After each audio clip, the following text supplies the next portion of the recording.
Hey there friends, in this video I'm going to be showing you how you can change the model while using Qwen AI.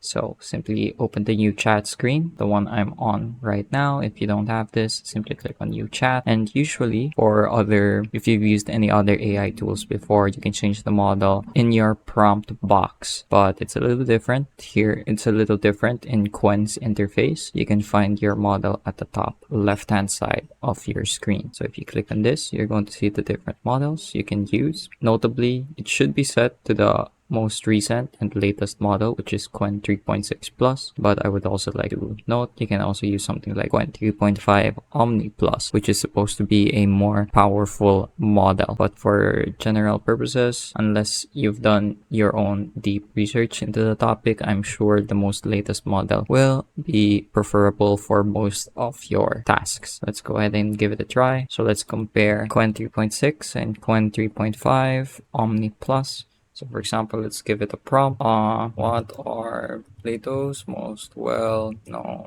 works? So let's give it a minute or two to generate a response.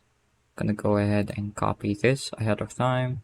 And let's start a new chat, this time with the older, more powerful model. I'm going to paste the previous prompt and I'm going to hit enter. So as you can see, this model is still reading its sources, while this one went straight ahead and gave us an answer. That doesn't mean that this one is strictly better because it gave us a faster answer. As you can see, this one has a thinking phase, and thinking can be pretty useful, especially if you're doing more complicated tasks.